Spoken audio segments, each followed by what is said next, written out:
In the 1960s, Chevrolet built a Corvette so radical that it scared the hell out of their own executives. Mid-engine, lightweight, everything the Corvette had never been. They built running prototypes, engineers poured in thousands of hours, then corporate pulled the plug. This is the story of the Corvette that could have changed everything but never left the shop floor. The CERV-2 and the Aerovette, two concepts so aggressive that Chevrolet kept them hidden for decades. In 1964, Zora Arkus Duntov, Corvette's chief engineer, had a problem eating at him every single day. The Corvette was fast, sure, but it wasn't a real sports car. Not compared to what Europe was building.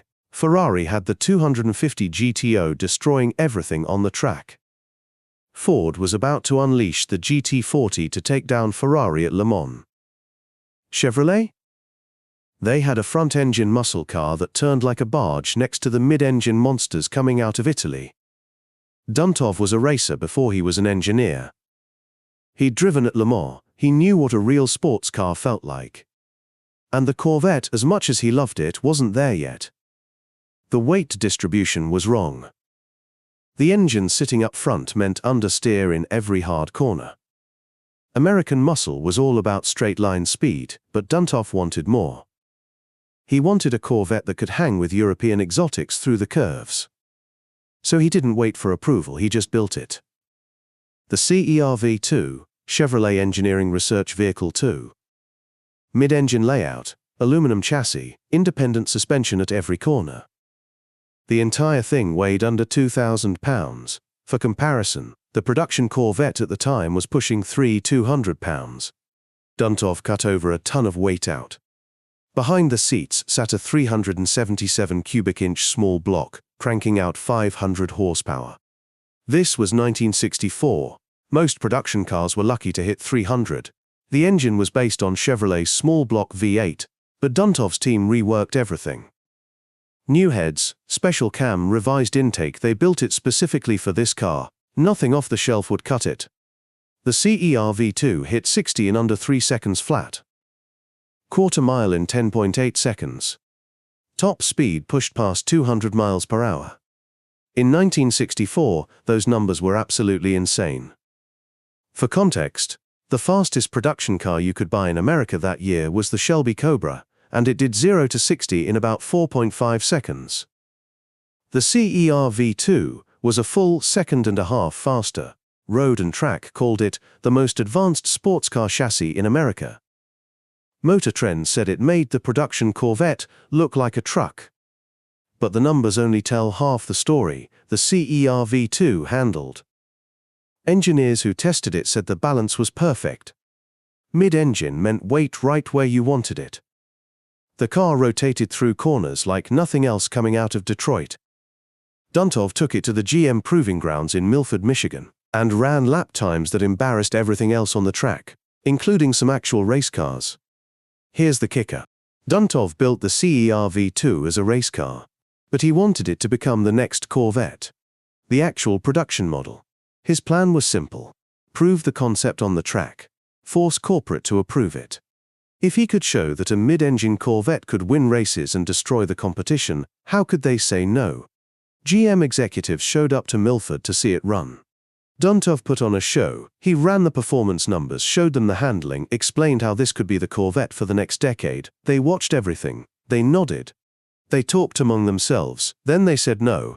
Why? Money. Always money. Retooling the Bowling Green assembly plant would eat up millions of dollars. New equipment, new training, new supply chains. The C2 Corvette, the Stingray, was selling just fine. Sales were strong. Dealers were happy.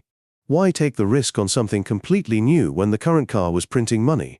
Duntov fought back. He brought engineering data. He showed profit projections. He made his case for months.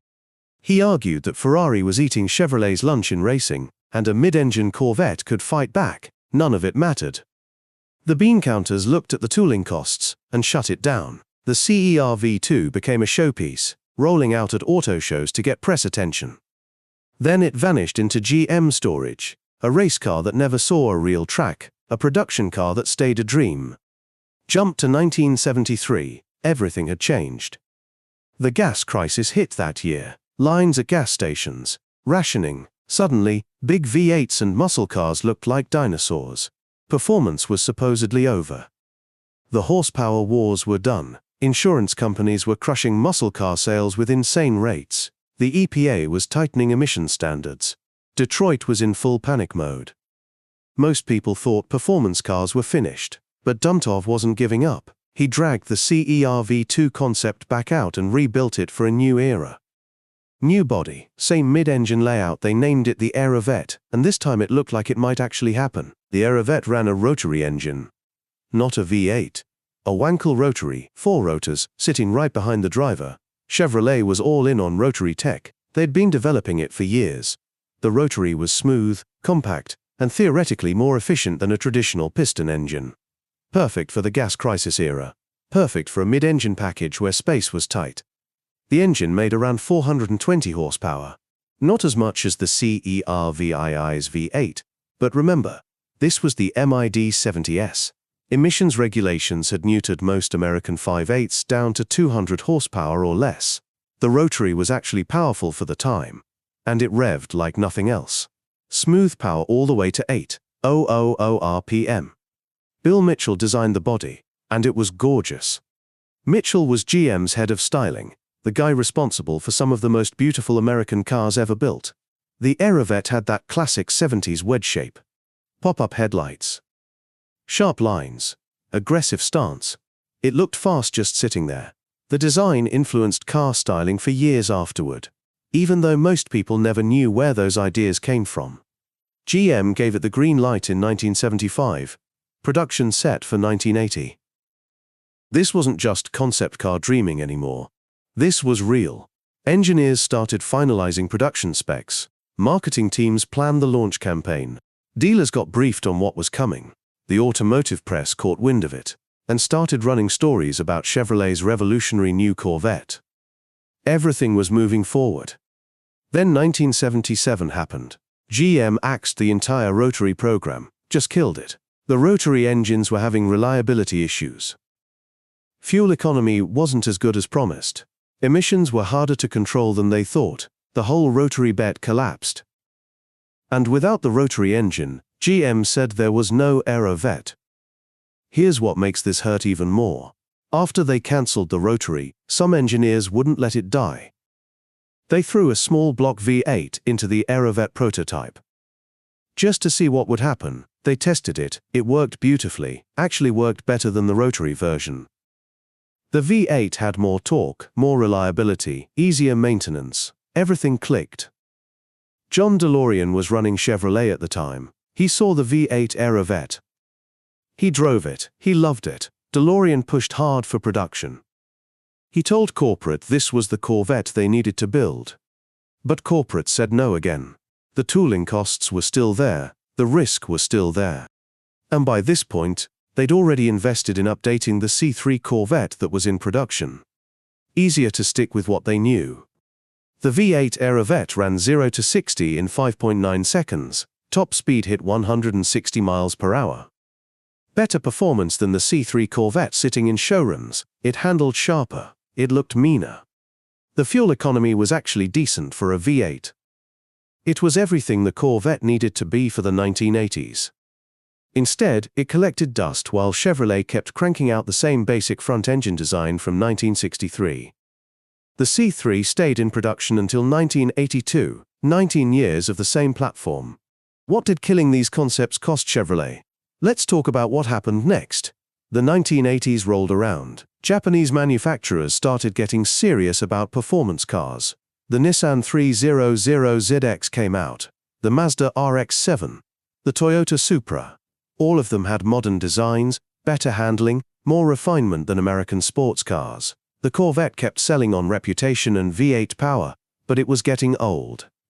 Then 1990 hit. Acura dropped the NSX, mid-engine, naturally aspirated V6, reliable as a Honda Civic, and it was fast, really fast. 0 to 60 in 5.7 seconds. Handling that made the Corvette feel ancient. The NSX embarrassed every American sports car on the market. Road and Track called it the first supercar you could drive every day. Car and Driver said it redefined what a sports car could be.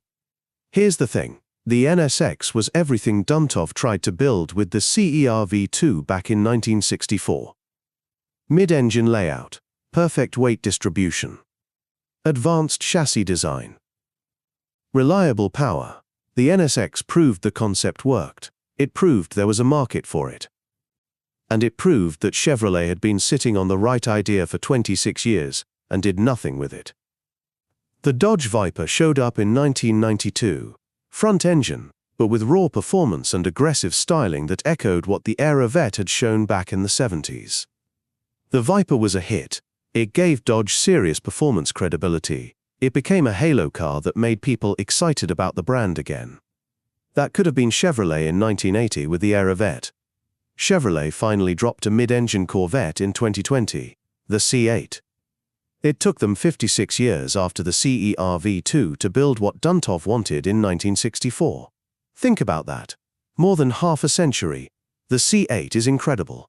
It's fast, handles great, looks aggressive. Motor Trend said it finally delivered on promises made decades ago. Road and Track wrote, Zora would be proud. Car and Driver called it the Corvette Zora always wanted to build. But imagine if Chevrolet had built it in 1980, or even 1990. They would have owned the affordable sports car market for decades. Ferrari was charging $150,000 for mid-engine exotics. Porsche was above $80,000. Chevrolet could have offered mid-engine performance for $30,000 or $40,000. They would have had the market to themselves. Instead, they let that opportunity sit in storage while Honda and Dodge figured it out. Both prototypes still exist today. The CER-V2 sits in GM's Heritage Center in Sterling Heights, Michigan. They roll it out for special events occasionally. Car enthusiasts make pilgrimages to see it. The Aerovette hit car shows through the 80s and 90s. It became this mythical what-if car that everyone wanted to see. Collectors kept asking if GM would ever sell it or build recreations. The answer was always no. These weren't just show cars. They represented billions in potential revenue that never happened. Market dominance that Chevrolet gave away. Racing victories that never came. Design direction that could have defined American sports cars for generations. All of it stayed locked up because corporate couldn't see past the next quarter's earnings report. Engineers who worked on these cars still talk about what could have been. In a 2010 interview with Hemmings Motor News, Duntov said the CER-V2 was the car I most wanted to see in production. We proved it worked. We proved it was faster. But sometimes engineering doesn't matter as much as money.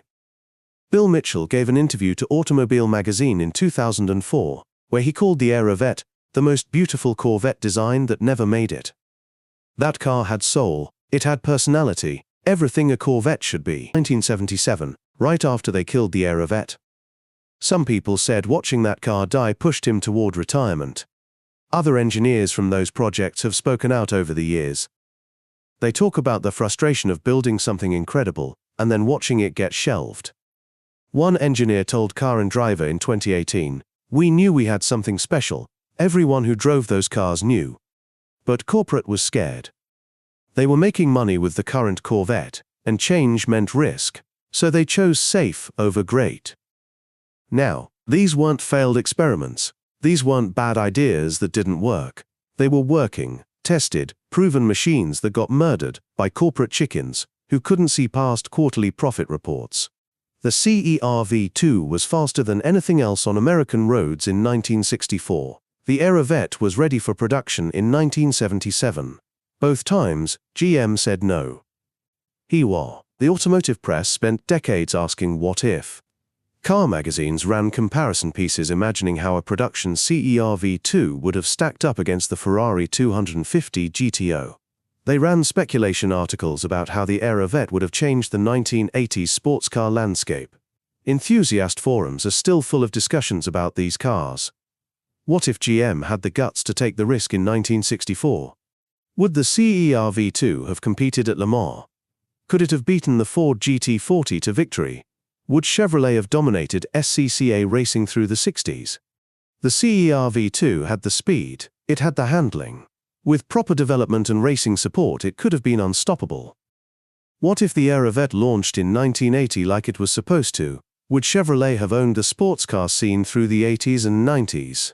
Would Ferrari and Porsche have faced serious American competition 30 years sooner than they did?